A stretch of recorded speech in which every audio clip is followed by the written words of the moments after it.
Muchísimas gracias por continuar con nosotros aquí en Zona Certificada. Y bueno, Mario, el de hoy tenemos invitado especial porque vamos a platicar precisamente de lo que está ocurriendo con los indicadores del IMEF con respecto a la industria manufacturera en esta ocasión del primer trimestre de este 2026. Queremos conocer qué es lo que está ocurriendo con la economía. Sí, desde luego, claro que ya son los números que se han dado a conocer. Vamos a verlos, que nos los explique Alejandro, nuestro invitado, sobre todo en estos momentos turbios, difíciles, complicados, adversos para el mundo.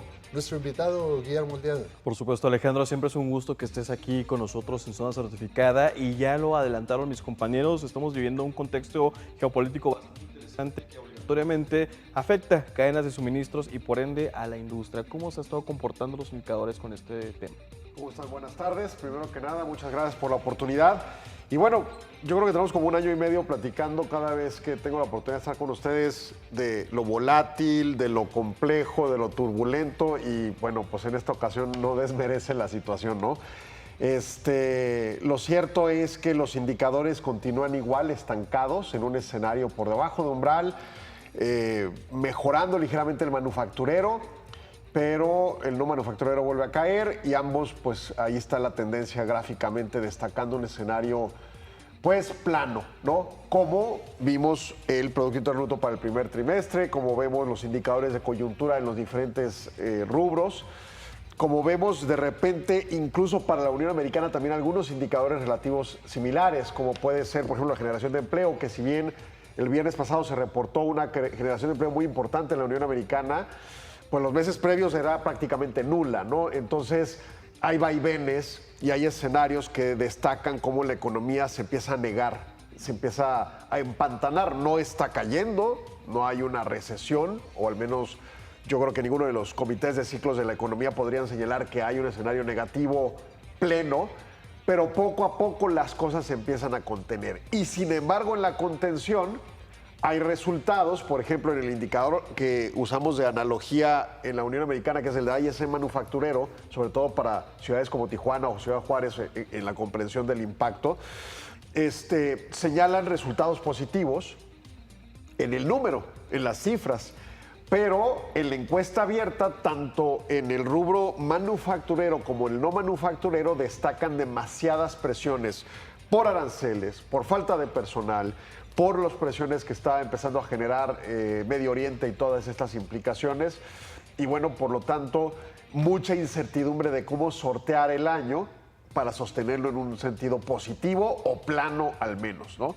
Entonces, ¿qué decir propiamente de los indicadores? Hay un resultado positivo. Seguramente en los días anteriores ustedes citaron o gente que han entrevistado el tema de las exportaciones, registro máximo histórico del país hacia la Unión Americana enfáticamente, de Chihuahua como un participante central, obviamente de Juárez. Hoy por la mañana platicaba con compañeros periodistas sobre el punto, en donde la maquila tiene una participación fortísima para los efectos, pero al final del día los resultados son planos, ¿no? ¿Qué es lo que ocurre? Bueno, hay una resiliencia, una movilidad, pero también hay alzas de precios.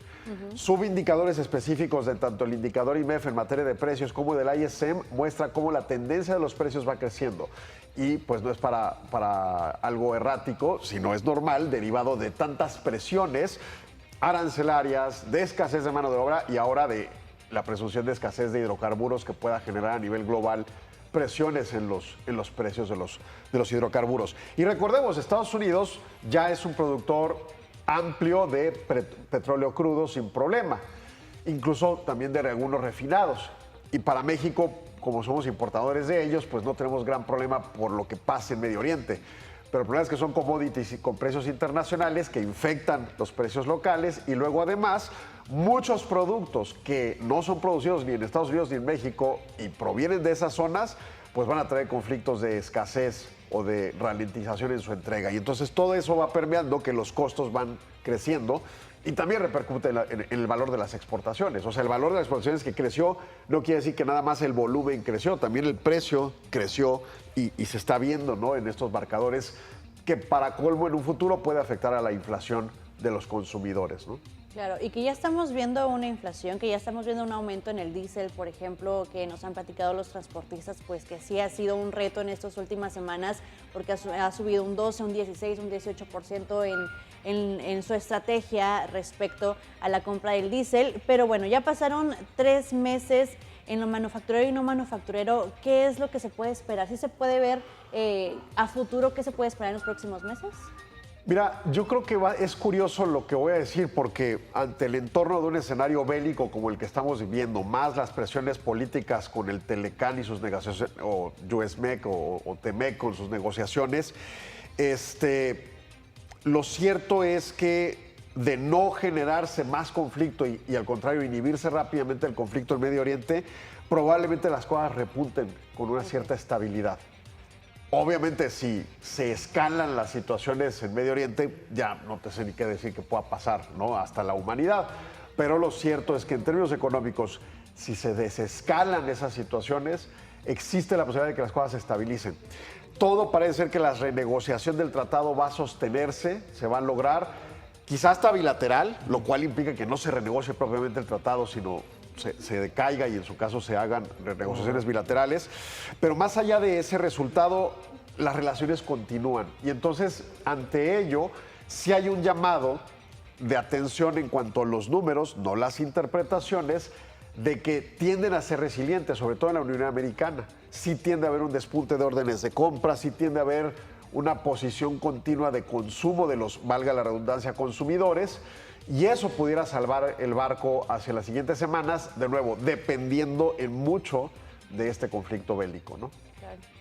Bueno, pues ahí está la problemática, Alejandro. Creo que mientras esté Donald Trump al frente de Estados Unidos, va a seguir generando incertidumbre de una o de otra manera. Ahorita porque es la guerra, el día de mañana se acaba la guerra y regresa con los aranceles o las presiones sobre el país. Así es que pues va a ser un cuento de nunca acabar. Así se avisora lo que resta en este año del 2026.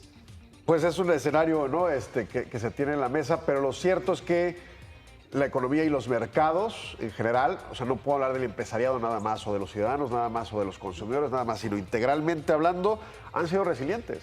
Porque todos estos embates serían para que nos tuvieran en una mega recesión, y no lo estamos, ¿no? Claro.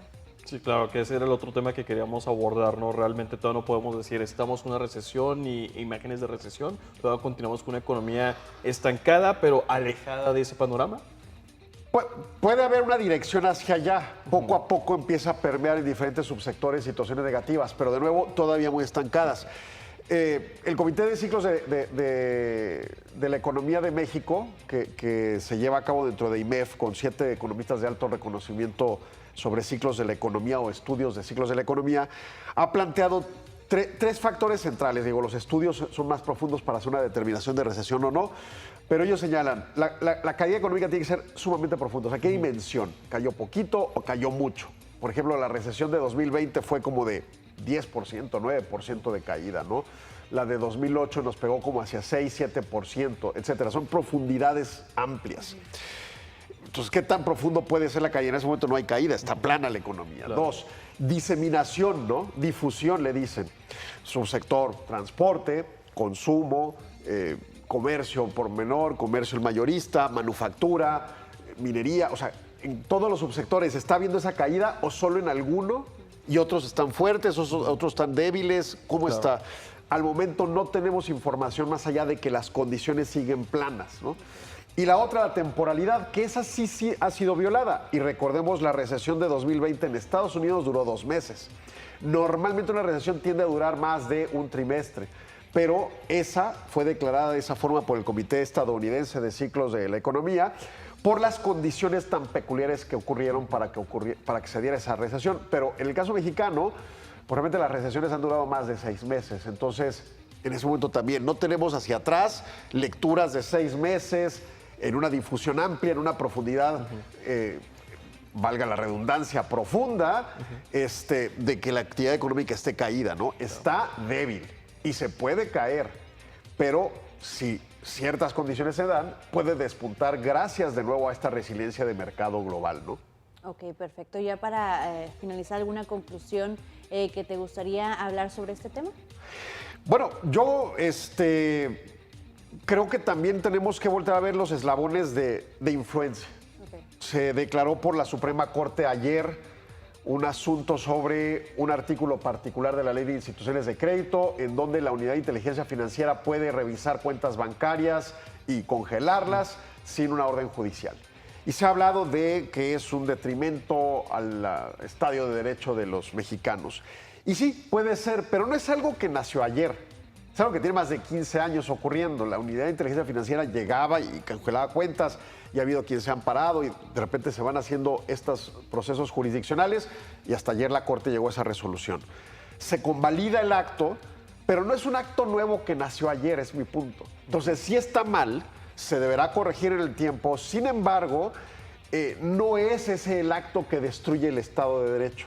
Es una consecuencia de actos. Y vámonos al ejemplo estatal del alza del impuesto sobre la nómina de diciembre del año pasado. O vámonos con otras condicionantes en donde erráticamente tanto el gobierno federal, estatales y municipales han tomado decisiones contrarias a un sostenimiento del Estado de Derecho.